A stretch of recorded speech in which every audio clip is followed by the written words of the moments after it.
اشرح لي صدري ويسر لي امری واحلل عقدۃ من لسانی یفقهوا قولی ربی زدنی علما۔ اگر آواز کلیئر نہ ہو تو پھر بتا دیا کرے۔ دیکھو بسم اللہ الرحمن الرحیم، ہم کتاب النفقات پڑھ رہے تھے۔ ان میں سے کچھ احکام ہم نے پڑھ لیا تھا کہ کس کس کا نفقہ یعنی گھریلو خرچ اور اس طرح کھانے پینے کے اشیاء وغیرہ ضروریاتی زندگی کن کن لوگوں پر جو ہے نفقہ واجب ہے۔ تو اس کے بارے میں ہم بیوی کے متعلق پڑھ رہے تھے کہ بیوی کا جو ہے نفقہ جو ہے وہ شوہر پر واجب ہو، چاہے عدت کے دوران ہو یا نکاح کے وقت ہو۔ اب یہاں پر ایک اور مسئلہ بیان فرماتے ہیں کہ یہ نفقہ میں کون کون سی چیزیں آتی ہیں۔ ہم نے بتا دیا کہ خادم کا ہونا، خادم کی تنخواہ کا ہونا، اس طرح اس کی کپڑے وغیرہ اعلیٰ درجے ادنیٰ درجے یعنی شوہر کی وسعت کے مطابق دیا جائے گا دونوں کی۔ یہاں پر ایک اور مسئلہ بیان فرماتے ہیں کہ شوہر پر یہ بھی لازم ہے کہ بیوی کو علیحدہ مکان دیا جائے۔ کیا کیا جائے؟ علیحدہ مکان دیا جائے کہ اس میں شوہر کے رشتہ دار نہ رہتا ہو۔ تو یہاں پر جو ہے علیحدہ مکان سے مراد یہ نہیں ہے کہ پورا ایک گھر جو ہے اس کو اس کو مہیا کر دیا جائے، بلکہ یہ اس سے مراد یہ ہے کہ ایسا مکان اس کو دیا جائے کہ وہاں پر جو ہے وہ اپنی یعنی اپنے شوہر سے جو ہے استمتاع یا جماع وغیرہ اس کے ساتھ کلی طور پر جو ہے اس کے ساتھ میل ملاپ کر سکتا ہو، ایسا اتنا مکان دیا جائے۔ جیسے ازواج مطہرات میں ہر حضور صلی اللہ علیہ وسلم کی تو 11 بیویاں تھی اور عند الوفات جو تھے 9 بیویاں تھی، تو ان کو جو ہے الگ الگ گھر دیے تھے، لیکن وہ صرف الگ الگ گھر سے مراد کیا تھا؟ کمرے، الگ الگ کمرے جو ہے ان کو دیے گئے تھے۔ تو اسی وجہ سے یہاں پر اس سے مراد میں یہ نہیں ہے کہ بیوی جو ہے وہ شرعاً یہ تقاضا کر لے شوہر سے کہ مجھے پورا ایک کو فلیٹ دے دے یا پورا الگ طریقے سے جو ہے 10 مرلے یعنی ایک کینال کا جو ہے وہ بنگلہ دے دے، نہیں، بلکہ اس سے مراد جو ہے اتنا مکان دینا، جیسے آج کل کمرہ جو ہے وہ ہر بیوی کو دی جاتی ہے کہ وہاں پر جو ہے وہ آزادانہ طریقے سے جو ہے اپنے شوہر کے ساتھ جو ہے مل ملاپ کر سکتے ہو، تو اتنا مکان دیا جائے۔ دیکھو وہ علیہ اور شوہر پر لازم ہے یسکنہا کہ بیوی کو ٹھہرا لے فی دار مفردۃ ایسی علیحدہ مکان میں لے صافیہ کہ اس مکان میں احد من اہلی کہ شوہر کے رشتہ دار میں سے کوئی نہ ہو الا ان تختار ذالک مگر یہ کہ عورت ان کے ساتھ رہنے پر راضی ہو۔ ہاں اگر بیوی جو ہے وہ خود رہنا چاہتی ہے سسرال والوں کے ساتھ تو پھر جو ہے اس میں کوئی حرج کی بات نہیں، اور معاشرہ کا بھی تقاضا یہ ہے کہ سسرال میں رہ لے اور اس طرح ان کے یعنی ساس سسر کی جو ہے اس کی خدمت کر لیا کرے، کیونکہ بڑوں کی جو ہے خدمت کرنا جو ہے اچھی بات ہے۔ آگے فرماتے ہیں کہ ہو شوہر کے گھر میں جو ہے بیوی کے میکے والے کون کون سے لوگ آ سکتے ہیں؟ آیا شوہر کو اختیار ہے بیوی کو ان کے میکے والوں کے رشتہ داروں سے روکنے کا؟ تو اس کے بارے میں جو ہے یہ بات یاد رکھ لے کہ شوہر کو اس بات کے اختیار حاصل ہے کہ وہ اپنے گھر میں بیوی کے والدین اس کے دوسرے رشتہ دار کو آنے نہ دے، یعنی منع کر لے، کیونکہ یہ اس کا اپنا ملکیت ہے، تو ملکیت میں نہ آنے کا جو ہے بالکل مکمل جواز حاصل ہے، ہر کسی کو حاصل ہے۔ تو اسی وجہ سے ہاں البتہ جو ہے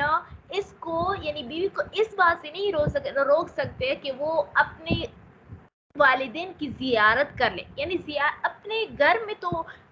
آنے سے روک سکتا ہے، لیکن بیوی کو ان کے والدین کی طرف جانے سے یعنی اس کی زیارت کرنے سے جو ہے وہ روک نہیں سکتا، کیونکہ یہ اس کے والدین ہے، اور والدین جو ہے وہ کیا ہوتا ہے اس اگر روکے گی تو پھر اس میں قطع رحمی لازمات ہے، اور قطع رحمی جو ہے وہ شریعت میں جائز نہیں ہے۔ دیکھو وللزوج اور شوہر کو حق ہے یمنع کہ روک لے والدیہا بیوی کے والدین کو ولدہا اور اس بیٹے کو جو اس کے پہلے شوہر سے ہو، یعنی سوتیلے بیٹے کو اپنے سوتیلے بیٹے کو جو ہے وہ روک سکتا ہے۔ عمومی طور پر بیویاں جو ہے وہ اپنے ساتھ تو پہلے بچے کو بھی لے کر جاتے جب اس کی دوسری شادی ہو، تو ایسا نہیں ہے، بلکہ شوہر کو یہ حق ہے کہ اپنے پاس رکھ لے، اور اگر چاہے تو پھر جو ہے اس کو دور بھی کر سکتے ہیں اپنے آپ سے۔ وولدہا من غیرہا اور اس بچوں کو روک سکتے من غیرہا جو اس شوہر کے علاوہ سے ہو، یعنی پہلے شوہر سے۔ واہلہا من الدخول واہلہا اور اس طرح اس کی بیوی کے عزیز رشتہ دار من الدخول علیہا اس کے پاس آنے سے روک سکتا ہے۔ ولا یمنعھا البتہ شوہر کو یہ اختیار حاصل نہیں ہے کہ ان کو رشتہ داروں کو روک لے من النظر الیہا اپنی بیوی کی طرف دیکھنے سے۔ اس سے وہ مراد ہے جو کہ محرم یعنی بھائی بہن ہو گئے، اس طرح والدین ہو گئے، ماموں ہو گئے، چچا ہو گیا، ولا من کلامہم معہا، اور نہ جو ہے ان کے ساتھ بات کرنے سے روک سکتا ہے، فی ای وقت اختارو، جس وقت وہ چاہے آ سکتا ہے، لیکن دور سے جو ہے وہ دیکھے گا، اور اگر شوہر یہ کہے کہ میرے گھر میں داخل نہ ہو جائے تو پھر اس کے لیے داخل کرنا ہونا بھی جائز نہیں ہے۔ ومن آثرا، کہتے ہیں کہ تنگ دست ہو، غریب ہو، کہ وہ نفقہ سے عاجز آئے گیا، سمجھے اپنی بیوی کے اخراجات نہیں اٹھا سکتے، تو آئے صرف اس نفقہ کے اخراجات نہ اٹھانے پر وہ بیوی جو ہے وہ یہ تقاضا کر سکتے کہ مجھے میرے اور میرے شوہر کے درمیان تفریق، جدائی ڈالے، یا یہ مجھے طلاق دے کیونکہ یہ میرے اخراجات نہیں اٹھا رہے ہیں۔ تو کہتے ہیں احناف کے نزدیک کہ نہیں، یہ صرف نفقہ غربت کے بنا پر بیوی جو ہے وہ شوہر سے جدائی کا اختیار نہیں کر سکتے۔ ہاں البتہ وہ یہ کر لے کہ بیوی کو جو ہے یہ کہے کہ تم جو ہے اپنے شوہر کے نام پر جو ہے قرض اصول کر لیا کرو، یعنی اپنا نفقہ اصول کر لیا کرو کسی دکان سے، یعنی مختلف قسم کے لوگوں سے جو ہے ان کے نام پر جو ہے وہ کیا کر لیا کرو، قرضہ لے لیا کرے، پھر بعد میں جو ہے وہ قرضہ کیا کرے گا، شوہر ادا کرے گا۔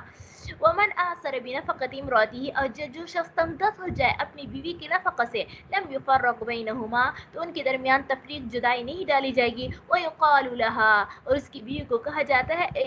جائے گا استدینی علیہا، کہ اپنے شوہر کے نام پر جو ہے وہ قرضہ لے لیا کرے، جب شوہر جو ہے وہ مالدار ہو جائے تو پھر جو ہے وہ قرضہ چکا دے گا۔ یہ فرماتے ہیں کہ اگر ایک شوہر جو ہے وہ غائب ہو جائے، مفقود ہو جائے، یعنی کہیں گم ہو جائے یا ہو جائے، تو ظاہر سی بات ہے اس کی بیوی بھی ہوگی، اس کے والدین بھی ہوں گے، اور اس کا مال بھی جو ہے وہ کسی کے پاس ہوگا۔ اب شوہر کی اس غائب شوہر کی جو ہے اس کے مال سے جو ہے بیوی کا نفقہ وصول ہوگا یا نہیں ہوگا؟ تو کہتے ہیں کہ جی بالکل، جب اس کا مال ایسی کسی آدمی کے پاس ہو، اور وہ آدمی جو ہے وہ اعتراف کرے کہ ہاں واقعی اس غائب شخص کا مال جو ہے میرے پاس ہے، یا وہ یہ اعتراف کرے کہ ہاں یہ فلاں فاطمہ جو ہے یہ زید کی بیوی ہے، یا جو ہے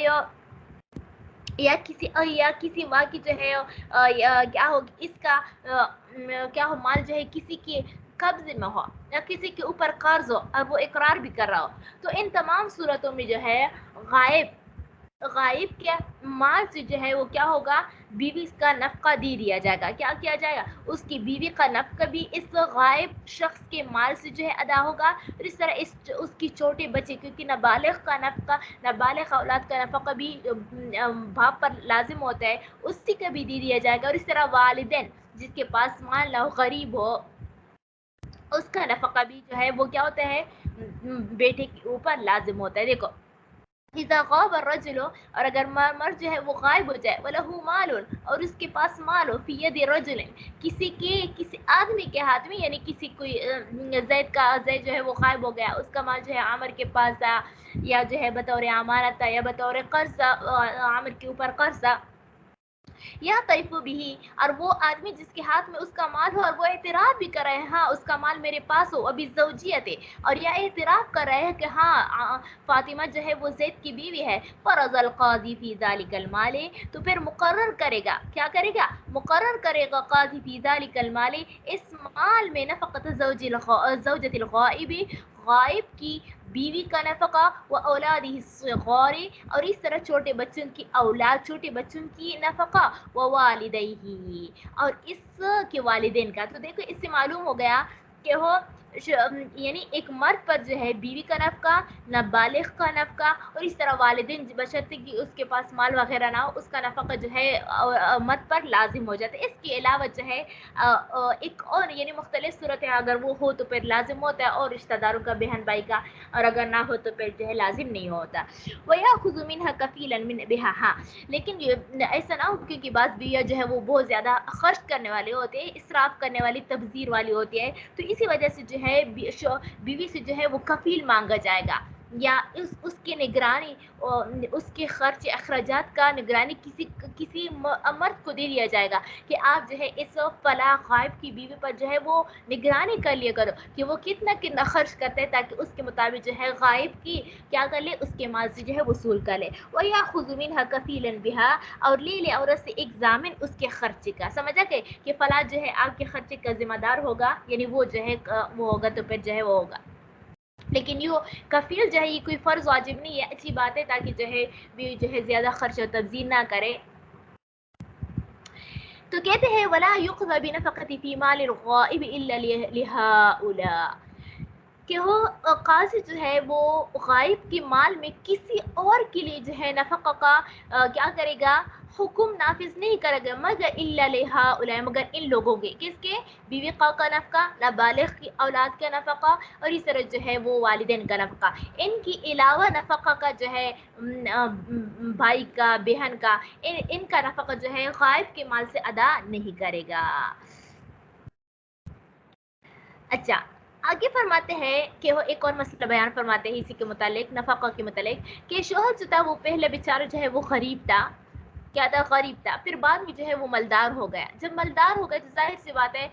پہلے جب غریب تھا تو پھر بیوی کے لیے جو ہے غربت والا نفقہ تھا، اور اب جب مالدار ہو گیا تو مالداری کے بعد جو ہے اس کی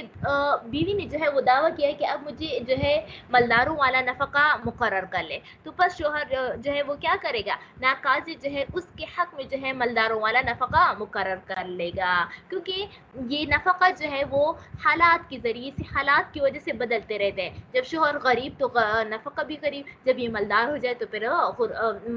کیا مالداری والا نفقہ واجب ہو جاتا ہے. وَإِذَا قَضَى الْقَاضِي لَهَا بِنَفَقَةِ الْإِعْصَارِ، وَإِذَا قَضَى الْقَاضِي، اور جب قاضی جو ہے فیصلہ کرے لہا بیوی کے لیے بنفقۃ الاعصار، تنگ دستی کا نفقہ، ثم ایسرا، پھر جو ہے وہ کیا ہو جائے، وسعت آ جائے، فخاصمتہ، پھر جو ہے بیوی نے قاضی کے ساتھ جو ہے وہ کیا کر لیا، مقدمہ درج کر لیا، تم لہا، تو پورا کرے گا، مکمل کرے گا اس کے لیے نفقۃ الموسر، یا فیصلہ کرے گا اس کے لیے نفقۃ الموسر، کس چیز کا؟ مالدار والا نفقہ کا. اچھا، آگے فرماتے ہیں ایک اور مثال کہ یعنی شوہر کا تو جو ہے وہ ہر سال یا ہر مہینے جو ہے نفقہ جو ہے وہی شوہر پر لازم ہے کہ وہ اپنی بیوی کو اس کا نفقہ دے دیا کرے. لیکن اگر کچھ مہینے ہو گئے، کچھ سال ہو گئے، بیوی نے جو ہے نہ تو مطالبہ کیا ہے اور نہ جو ہے وہ کیا کر دیا، شوہر نے اس کا یہ کیا ہے، نفقہ اس کو نہیں دیا ہے، یعنی 2 سال ہو گئے ابھی تک اس نے نفقہ 2 سال کا نہیں دیا. تو کہتے ہیں کہ جتنے سال پیچھے گزر گئے بغیر نفقہ، تو آئیے یہ شوہر پر قرض ہوگا یا نہیں؟ سمجھ آ گئی؟ یعنی قرض ہوگا یا نہیں؟ جب بیوی اس کا مطالبہ کرے کہ مجھے پچھلے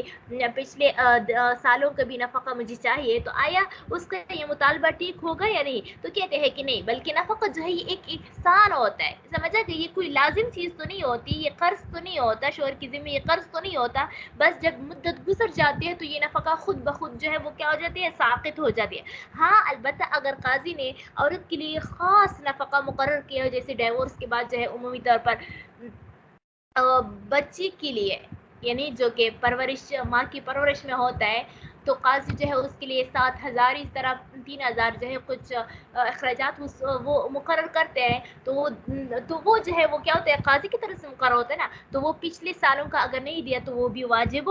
ہو جاتا ہے. کیا ہو جاتا ہے؟ واجب ہو جاتا ہے. یا اگر شوہر نے کسی مقدار پر صلح کر لیا ہو تو پھر صلح کی صورت میں بھی جو ہے وہ پچھلے سالوں کا نفقہ واجب ہو جاتا ہے. ان 2 صورتوں کے علاوہ اور چیز میں جو ہے وہ کیا ہوتا ہے، نفقہ پچھلے یعنی ماضی کا نفقہ واجب نہیں ہوتا. دیکھو، وَإِذَا مَضَتْ مُدَّةٌ، اور جب گزر گئی مدت، لم ينفق زوج علیہا، جس میں یعنی ایک ایسی مدت گزر ہے جس میں شوہر نے اپنی بیوی پر کچھ بھی خرچہ نہ کیا ہو، وَطَالَبَتْهُ، اور بِذَلِكَ، اور بیوی جو ہے اپنے شوہر سے مطالبہ کرے، فَلَا شَيْءَ لَهَا، تو بیوی کے لیے کچھ بھی واجب نہیں ہوگا، الا مگر یہ کہ، دیکھو مستثنیٰ صورت ہے، الا مگر یہ کہ ان یکون القاضی، مگر یہ کہ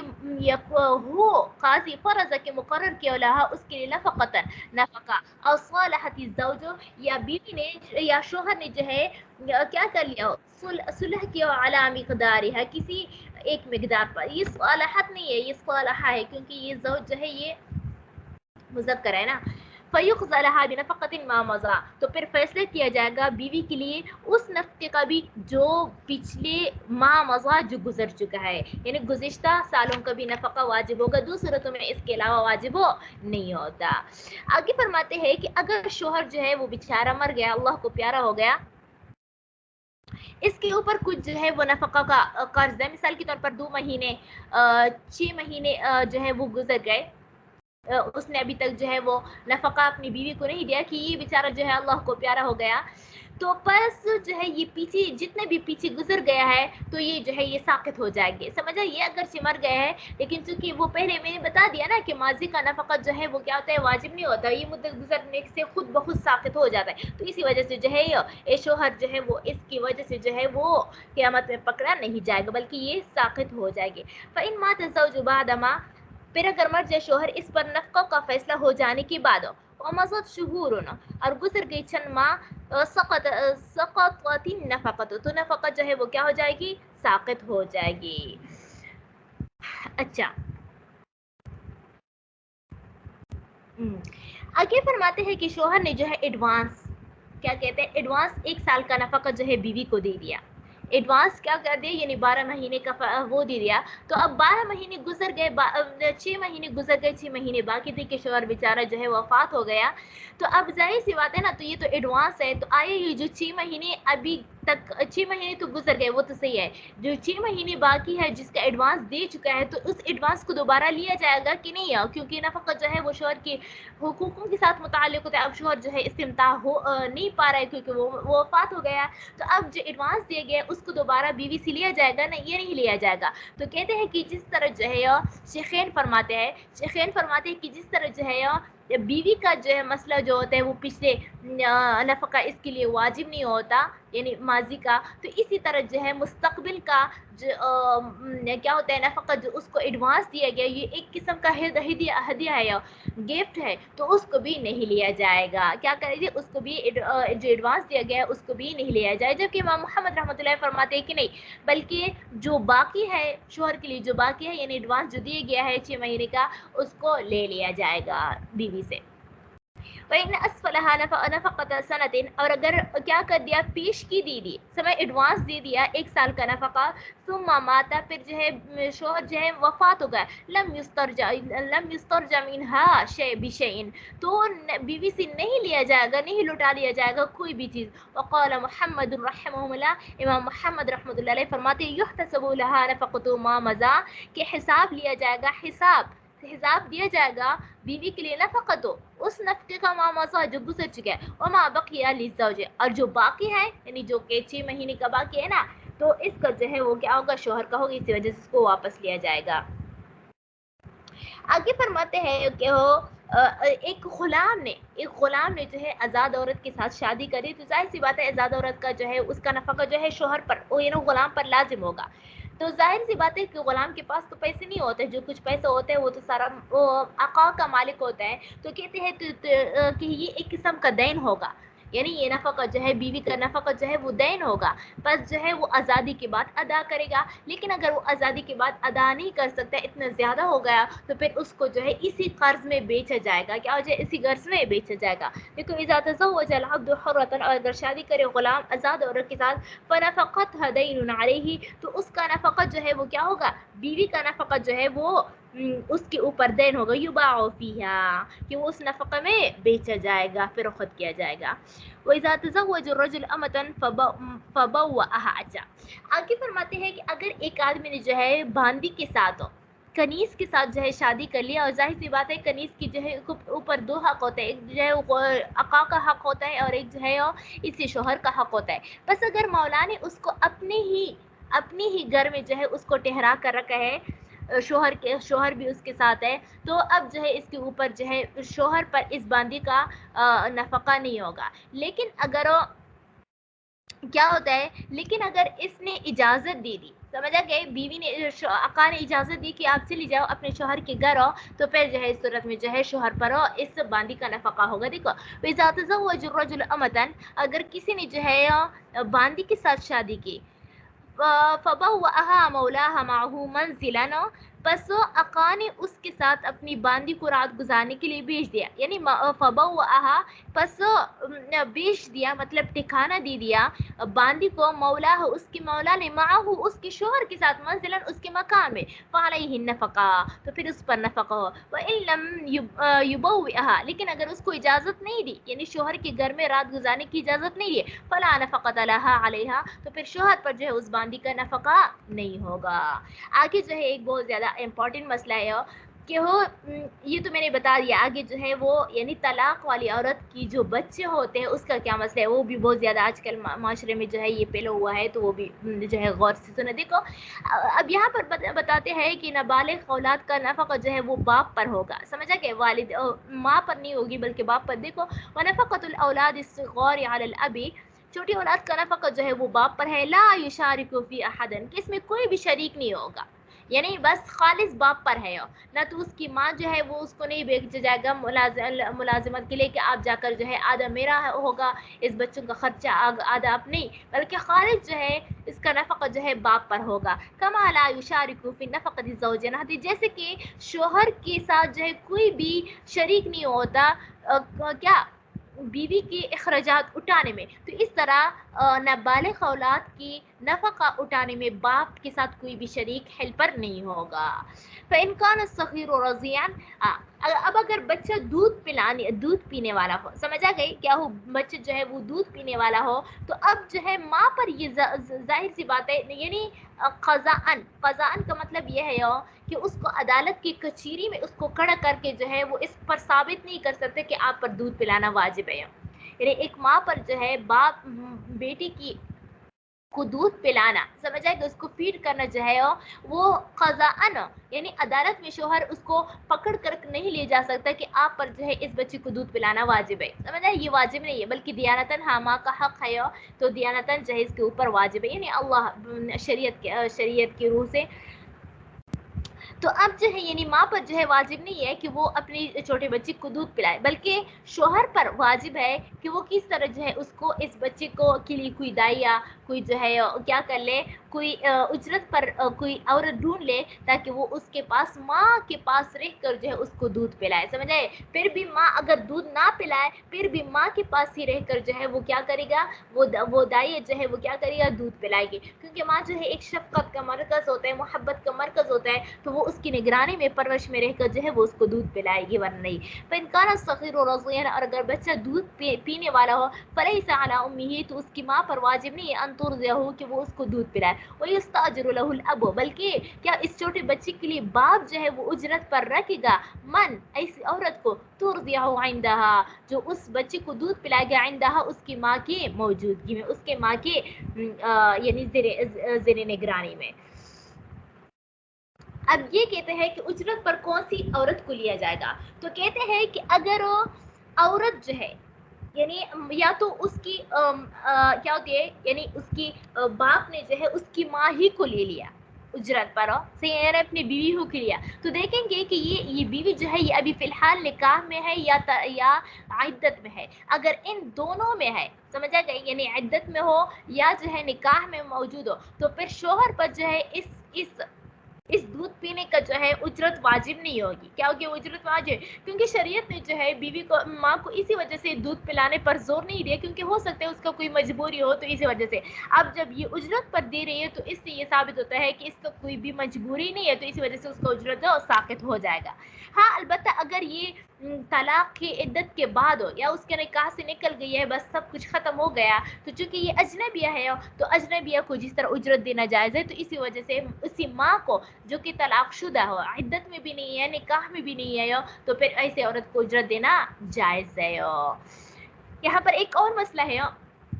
کہ اگر جو ہے وہ بیوی یعنی شوہر کی بیوی جو ہے وہ بیوی جو ہے وہ تقاضا کرتے کہ میں اپنے ماں کو اپنے بیٹے کو جو ہے اجرت پر دودھ پلاؤں گی، اور شوہر کہتے ہیں کہ نہیں میں نے آپ سے نہیں پلانا ہے اپنے بچے کو، یعنی طلاق کے بعد کی بات رہی، عدت کے بعد۔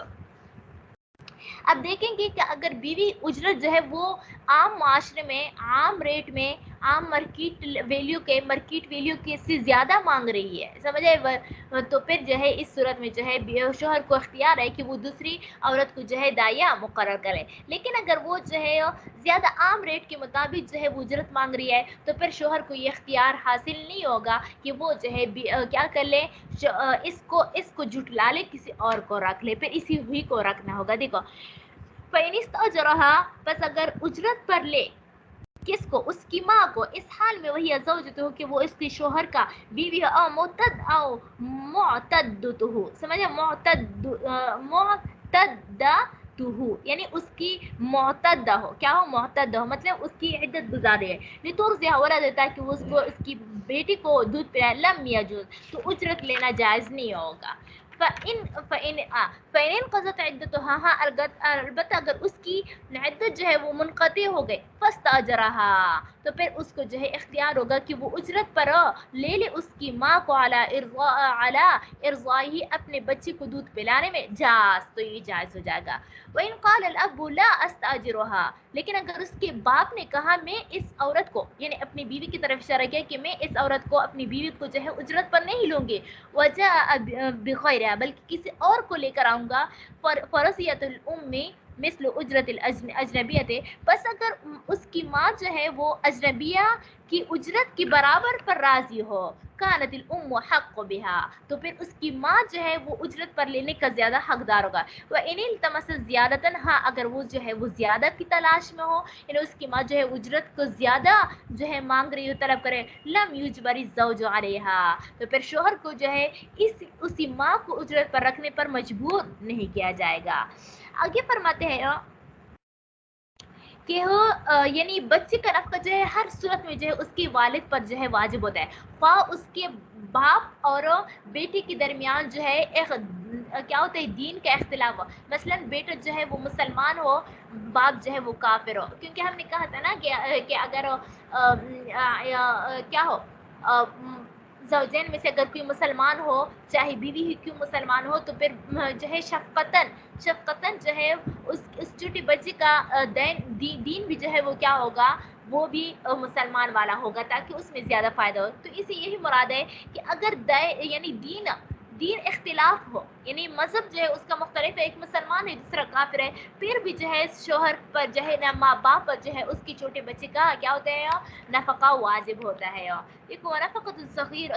واجب علی ابیہ، چھوٹے بچے کا نفقہ جو ہے وہ واجب ہوتا ہے اس کے باپ پر. وَإِنْ خَالَفَهَا فِي دِينِهِ، اگرچہ اس کا مخالف ہو، یعنی باپ جو ہے اس کی دین کے مخالف ہو، کما تجب النفقۃ الزوج، جیسے کہ بیوی کا نفقہ جو ہے وہ شوہر پر واجب ہوتا ہے ہر صورت میں، چاہے یہ شوہر اور میاں بیوی میں سے ایک جو ہے عیسائی ہو، دوسرے جو ہے وہ کیا ہو، مسلمان ہو، یا ایک یہودی ہو دوسرے جو ہے مسلمان ہو، تو ظاہر سی بات ہے یہودی اور مسلمان کے درمیان نکاح جائز ہے کچھ شرائط کے ساتھ ہو. تو اس طرح وَإِنْ خَالَفَتْ فِي دِينِهِ، اگرچہ بیوی جو ہے شوہر کی دین کی مخالف ہو. آگے فرماتے ہیں بیسک مسئلہ ہے مستحقین پرورش کی تفصیل. میرے خیال سے بس کرتے ہیں کیونکہ یہاں پر جو ہے یہ ایک تفصیلی بحث ہے، اگر آدھا ابھی پڑھ لیا تو پھر آدھا جو ہے آپ لوگوں کی کل سمجھ نہیں آئے گی. تو اسی وجہ سے یہ یعنی جب وہ زوجین میں سے میاں بیوی کے درمیان جو ہے طلاق واقع ہو جاتا ہے، اس کا ایک چھوٹا سا بچہ ہو پرورش والا، تو اس پرورش کا حقدار کون ہوتا ہے، سمجھے، باپ ہوتا ہے یا ماں ہوتی ہے. جیسے آج کل جو ہے بہت زیادہ اس میں عدالت میں جو ہے بہت زیادہ اس میں مسائل آتے ہیں، یعنی مقدمے جو ہے وہ اس کا اندراج ہوتا ہے، کہتا ہے کہ میرا بنتا ہے، دوسرا کہتا ہے 2 سال جو ہے وہ بچہ بالغ ہو جاتا ہے، لیکن یہ مسائل حل نہیں ہوتا. تو اگر شریعت کی طرح، یعنی شریعت کا تقاضا کیا ہے کہ ماں باپ کے درمیان جب طلاق ہو یا فرقت واقع ہو تو کس کا جو ہے وہ زیادہ حقدار ہوگا، تو اس کے متعلق انشاءاللہ العزیز کل جو ہے وہ پڑھ لیں گے.